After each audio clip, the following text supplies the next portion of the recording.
అయితే 20,000 ఇస్తారా విరాట్ సార్? 20,000 ఏంటి? నువ్వు అడిగితే 50,000 ఇస్తాను, 1,00,000 రూపాయలైనా ఇస్తాను.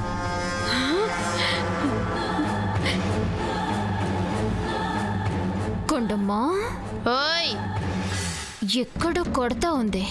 నాకైతే తంతా ఉన్నదే.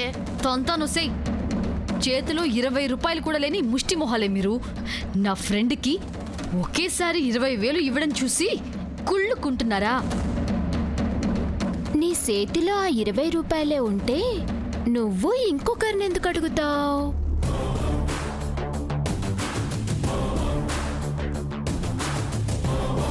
నువ్వు నీ ఫ్రెండ్ కూడా వీరముష్టి మొహాలేగా. పళ్ళు రాలగొడతా. ఓసారి దులిపేసుకుందంతా. ఎవరి పళ్ళు రాలగొడతారో తేలిపోద్ది. నందికాదేవి, నీ లెవెల్ ఏంటి? నువ్వు యువరాణివి, ఈ ఇంటికి రాబోయే కాలంలో కాబోయే మహారాణివి. అబ్బా, నీ పక్కన నెమలీకల వింజామరాలూపే ఈ పరిచారికలతో నీకు గొడవేంటి నందిక? దేనికైనా సమ ఉజ్జి ఉండాలి. మే బుజ్జి అంటే ఏంది? అదో రకం ఆలు బజ్జీ. ఓ అవునా బుజ్జి? మీరు కరెక్ట్గా చెప్పారు విరాట్ సార్. ఎవరిని ఎక్కడుంచాలో అక్కడే ఉంచాలి. తారా ఆంటీ చెప్పింది 100% నిజం. అయితే డబ్బులు నాకు ఇప్పుడే ఇస్తారా? పొద్దున్నే ఏటీఎంకి వెళ్ళి డ్రా చేసి తెచ్చిస్తాను. Thank you Virat sir. నిజంగా మీరు నా ఫ్రెండ్ జీవితాన్ని నిలబెట్టారు. అంటే ఇప్పటిదాకా పడుకోనుందా ఏంటి? నీ ఫ్రెండ్ జీవితం వస్తే దులిపేసుకోమంటావా? మర్యాదగా చెప్తున్నా, ఇక్కడ నుంచి పోండి. పోన్లే, మర్యాదగా చెప్పినది కదా, పోదాం. పోండి. నందిక, నేను ఒకటి అడుగుతాను, నిజం చెప్తావా?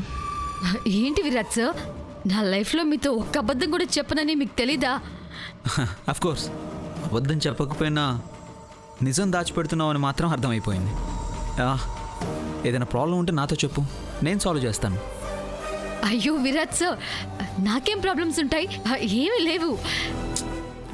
ఎందుకో ఈ 4-5 రోజుల నుంచి నువ్వు ఎక్కువ టెన్షన్గా కనిపిస్తున్నావు. మరి అదేం లేదు విరాట్ సార్, ఈ భూమి కొండమలే నన్ను మెంటల్గా డిస్టర్బ్ చేస్తున్నారు, అంతే. సరే, చెప్పడం ఇష్టం లేకపోతే వదిలే. ఏది ఏమైనా అమ్మమ్మ గారికి మాట వచ్చే పని చేస్తే మాత్రం నేను నిన్ను క్షమించను. ఆ క్యాష్ రేపు పొద్దున్న ఇచ్చేస్తాను. Okay Virat sir, good night.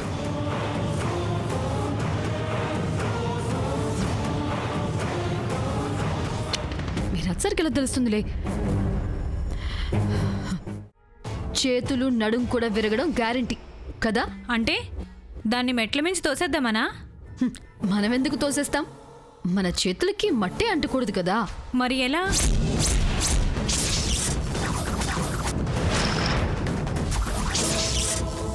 ఇలా ఇది అడ్డంగా కట్టేద్దాం, తట్టుకొని పడుతుంది. కొండమ్మ ఎలాగూ భూమి అని అరుస్తూ పరిగెడుతుంది, అది పడుతుంది. ఒక్క దెబ్బకు 2 పిట్టలు ఫినిష్.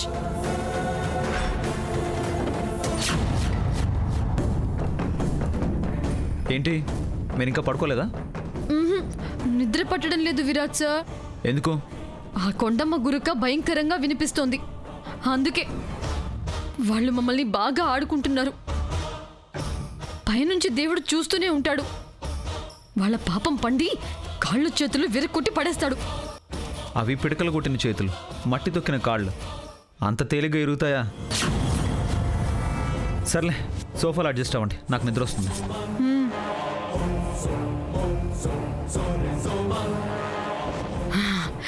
అమ్మయ్య, రండి రండి.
తెలిసి మనల్ని పడుకోనియకుండా చేసినారు భూమే.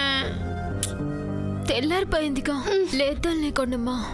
మే 2 మినిట్లు పడుకుంటాను మే. సరే పడుకో. ఆ.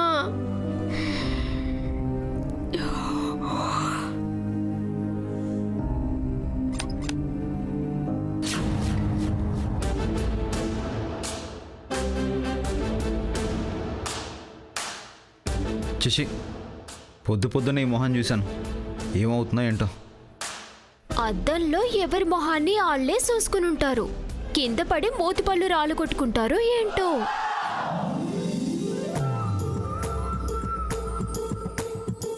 అయ్యయ్యో, విరాట్ సార్ పడిపోతారో ఏంటో. మొహం పచ్చడైపోతే అందం అంతా పోతుంది. ఎలా పెళ్లి చేసుకోవాలి? ఏయ్, నానే ముందు దిగుతాను. నేనేమన్నా నీ పెంపుడు కుక్క అనుకున్నావా నీ వెనక దిగడానికి? మీరు నా వెనకాల రావద్దులేండి. అలా రా దారికి. వద్దు. అయ్యో, నానే మీ ముందు నడుస్తాను. That's good. ఏంటి, నువ్వు నా ముందు నడిస్తే నేను నీ వెనక నడిచినట్టే కదా. మీరు గంటాకి రండి. నేను మగాణ్ణి ఇక్కడ. నాను అందమైన ఆడపిల్లని. నేను నీ లెక్చరర్. నాను లేత వయసులో ఉన్న కత్తి లాంటి కన్నపిల్లని. పోతానని అంటున్నాం కదా. నేనే ముందు. నానే ముందు. నేను ముందు. నానే ముందు. నేను ముందు. నానే ముందు.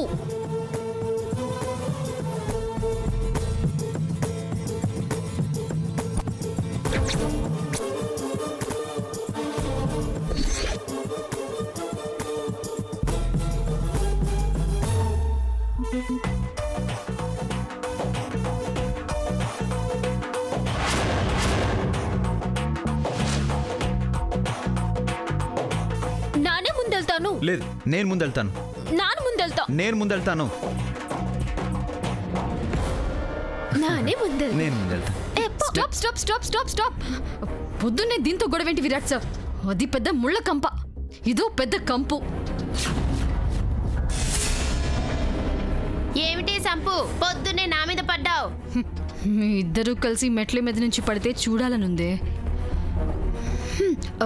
ముందు మీరిద్దరు వెళ్ళండి తల్లి. నేను ఒప్పుకోను. నేను ఒప్పుకుంటా. నేను పోనివ్వను. నాను రానివ్వను.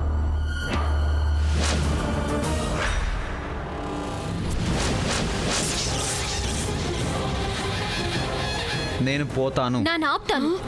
ఆగు. మీరు పోండి.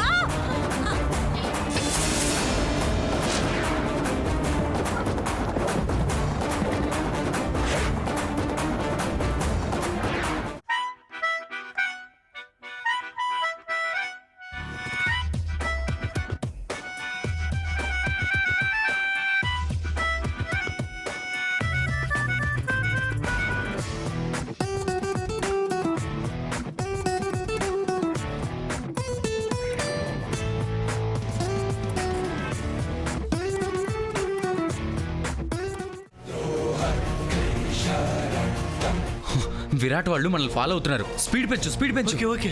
అందుక వాళ్ళు ఒకరి తర్వాత ఒకరు మన వైపే చూసి కంగారు పడుతున్నారు. సరిగ్గా ఎవరో మెసేజ్ పంపినట్టే సెల్ ఫోన్ చూసుకొని మరీ స్పీడ్ పెంచినారు.